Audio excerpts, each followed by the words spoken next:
Breaking news दोस्तों, पूरा video देखना नहीं तो आप बहुत कुछ मिस कर सकते हैं। नमस्कार दोस्तों, इस वक्त पश्चिम एशिया पूरी तरह उथल पुथल में है।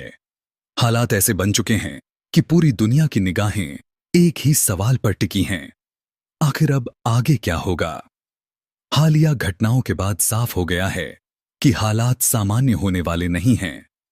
जिस तरह से ईरान ने यह संकेत दिया है कि वह किसी भी दबाव में झुकने वाला नहीं है, उसने वैश्विक राजनीति को हिला दिया है। ईरान में सत्ता के शीर्ष नेतृत्व से जुड़ी घटना के बाद माहौल और ज्यादा तनावपूर्ण हो गया है। आयतोल्लाह अली खमेनेई के निधन के बाद ईरान ने यह स्पष्ट कर दिया है कि अब वह रक्षात्मक नहीं बल्कि जवाबी रुख अपनाने जा रहा है।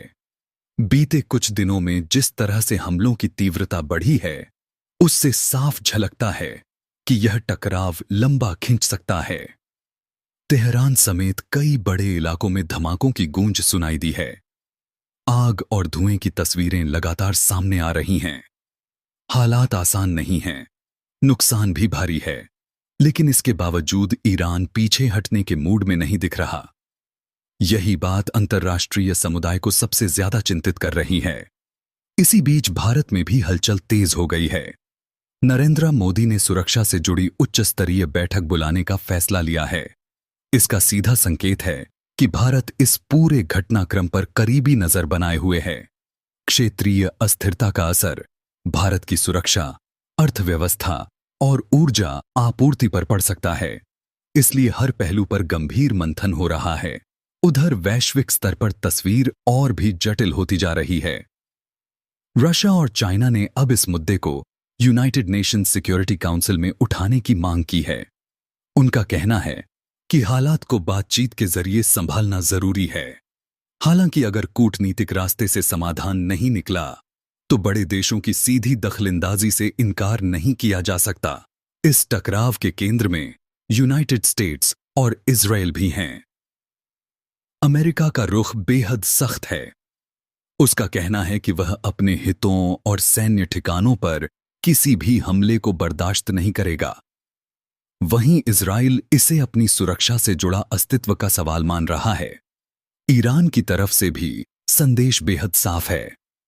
उसका कहना है कि वह किसी देश को निशाना नहीं बनाना चाहता, लेकिन जिन इलाकों से उसके खिलाफ सैन्य कार्रवाई हो रही है, उन्हें वह वैध लक्ष्य मानेगा। यही वजह है कि क्षेत्र के कई देशों में तनाव की स्थिति बन गई है। मिसाइल हमलों और जवाबी कार्रवाइयों ने पूरे मिडिल ईस्ट को दहशत में डाल दिया है। इस बीच तेल की सप्लाई को लेकर भी चिंता बढ़ गई है। स्ट्रेट ऑफ हॉर्मूज से गुजरने वाले टैंकरों पर खतरे की खबरों ने वैश्विक बाजार को चौंका दिया है। अगर हालात और बिगड़े तो इसका सीधा असर तेल की कीमतों, शेयर बाजार और वैश्विक अर्थव्यवस्था पर पड़ेगा। जानकार पहले ही संकेत दे रहे हैं कि सोना और चांदी जैसी सुरक्षित निवेश की चीजों में तेजी आ सकती है। सबसे बड़ा डर यही है कि अगर यह टकराव और फैला तो दुनिया एक बड़े युद्ध की ओर बढ़ सकती है।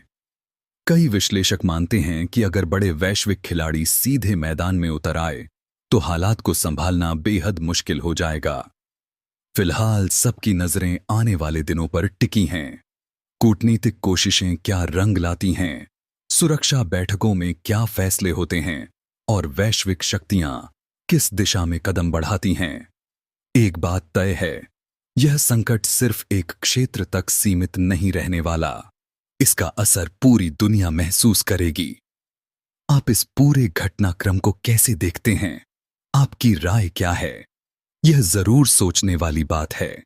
हालात तेजी से बदल रहे हैं और आगे क्या होगा, इस पर पूरी दुनिया की निगाहें टिकी हुई हैं।